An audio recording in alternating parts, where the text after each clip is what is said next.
Okay, movie review take two. Hello everybody, welcome back to another Live from Falcon here. I'm your host, Michael Mo, here on a Wednesday night, here at about 11:50 because I had a failed recording of a movie review, which I will get to in a minute if you guys didn't watch the last afternoon's vlog. I'm going to do a movie review of Perfect Blue. Well, my analysis of it. It's not a review, it's more of an analysis of it. So today is the 27th of March, 2019. I'm done messing up that. So today is day 881 of the year. So I'll get into the main topic. So I won't take all. Will take about 11. This will take about 10 minutes or something like that. So Perfect Blue. If you guys aren't aware of it, I did a review on this. My impressions of it. Back in July of 2017, back when I knew next to nothing about anime, and I was blindly given this by my friend April Gamble. Yes, that is her last name. Um, so she recommended this movie to me. And she goes, "Oh, just be careful of it. Don't be surprised if your brain gets torn in nine places." And when I first watched it, she was actually right because I was for the uninitiated. You sort of have to brace you kind of can't brace yourself for this. I know there's anime movies that are way worse, but this one is kind of tip of the iceberg, but in its own right, it, it's a fantasy movie. So I will say this: it's kind of a nice little character study in a way, and um, so basically, it's set in the. I'm gonna say they don't determine what time it is. I'll have to ask April again when it's set, but basically follows this rising pop style Mima, and um, she's got amazing fans, and she's really doing a good job. Her group is rising through the charts slowly because she's one of these young pop idols, and she's only in her early 20s ish, sort of. And she's living in the back rock of Tokyo, one of everybody's favorite city. Um, to go to in Japan, of course. And um, she the movie starts out with you thinking, oh, this is just going to be um,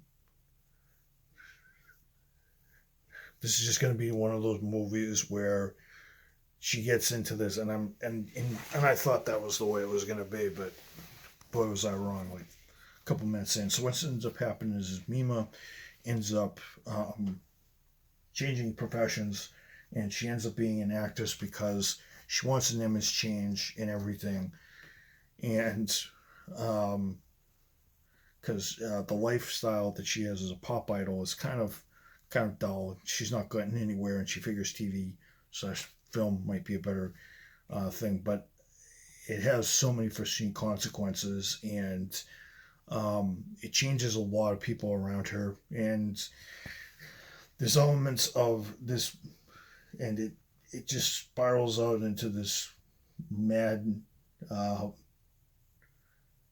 one of those flash before your eyes movies filled with movie references from Psycho, Black Swan, the movies from Psycho, Rear Window, um, and uh,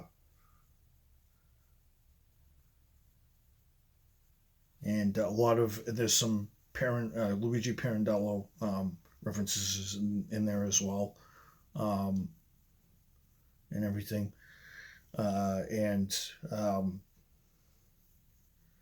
So basically, what happens is there's a couple of themes. The reason why it's known as a psychological thriller, and for the uninitiated, it's for the anime crew, and it's a mind screw, but it's a psychological thriller. That's how I kind of view it. It's kind of the more. It's actually a little bit of both. It's a mind screw and a psychological thriller. It's got a lot of Hitchcockian references, color schemes. It's got references to, as I said, it's references to Psycho, Rear Window.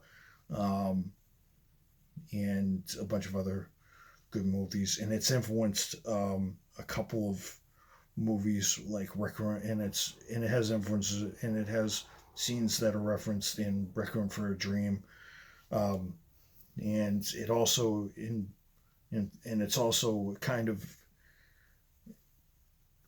and you see its influence in movies like Inception and Shutter Island. So basically, what happens is she goes into her acting career, and a lot of her fans are kind of shocked by the change and everything. A lot of people follow her, including this one thing, her identity, one of her identities. There's three identities. There's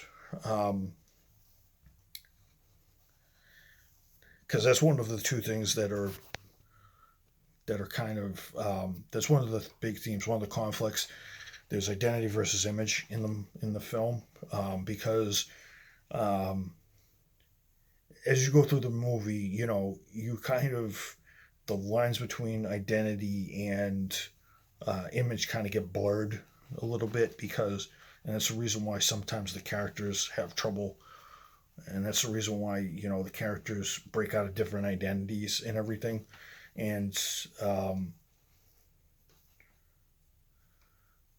and it also causes a lot of the murders to happen because of one crazed man, Mimania, who is one of Mima's one of three identities that Mima has, um,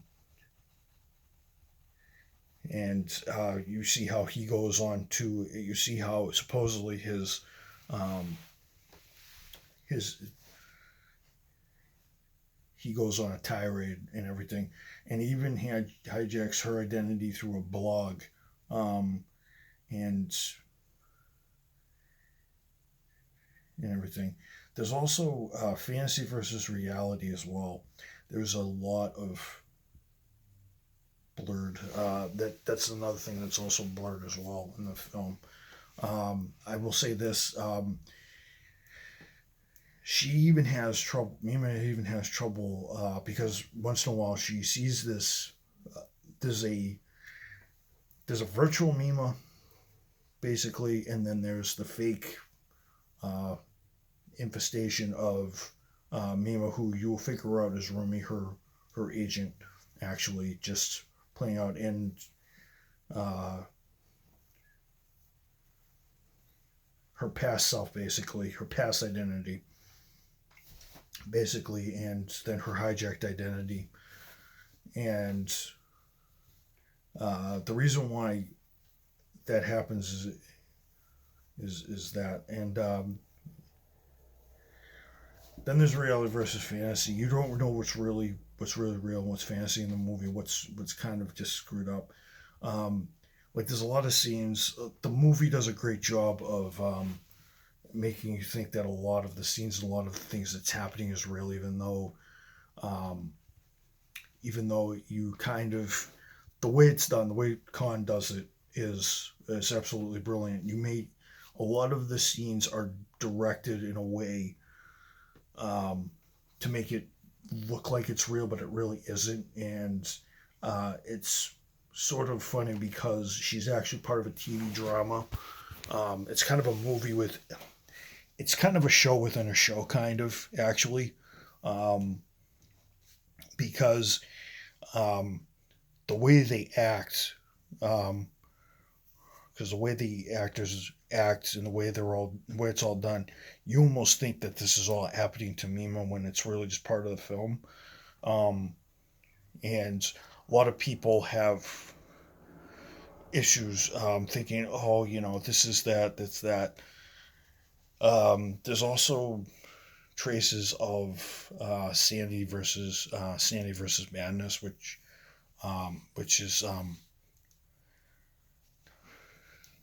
Sandy versus Madness, because there's an influence with the color red in this film, and the reason why red is a major part, and it's kind of and again, it's kind of a nod to Hitchcock a little bit, because if you guys aren't, red is kind of the this kind of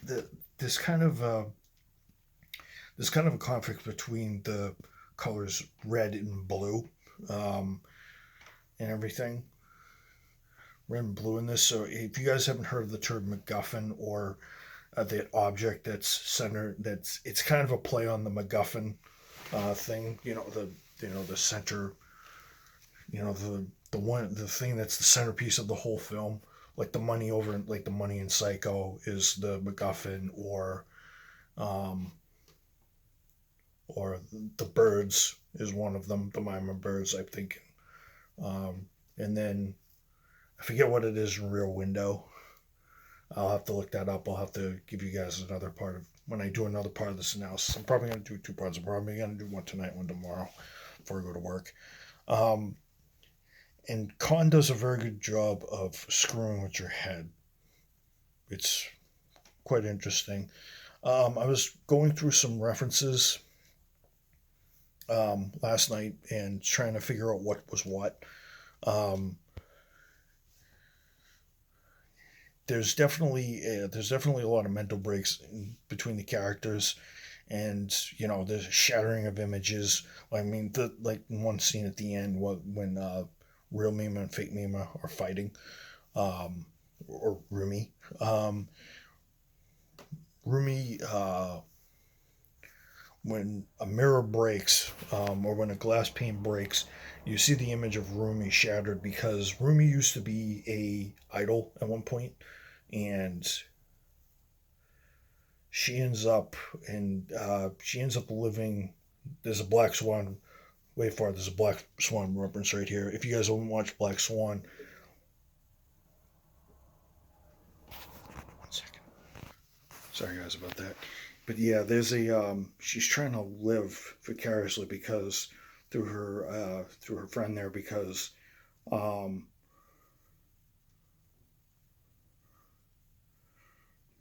because she's a failed idol, and she doesn't want to see me making the same mistakes that she is. And there's a lot of other references. The movie, I will say, is pretty interesting, to say the least. But I'm actually going to give you guys the rest of my analysis tomorrow, actually. Um, actually, in the next vlog in 882. I'm going to shoot one a little earlier, probably, and I have a little bit more energy. But yeah, the movie is definitely good. You want to check it out after um, I shoot this and everything. Um, in my analysis. So yeah. But yeah, guys, I'll see you guys in part two tomorrow. Um, I'm not going to do my usual outro. I'll see you guys tomorrow on the 28th. As usual, everybody, long live America. God bless America. Long live America. Long live the First Amendment.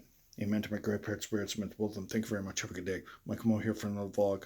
Here in 882, here in 881. I'll show you guys part two of my analysis, my perfect blue analysis tomorrow as well. Because you see how much of a psychological mind bender this is, and it takes a little while to explain it. So it's kind of the joke, this whole thing. All right, guys. See you guys later.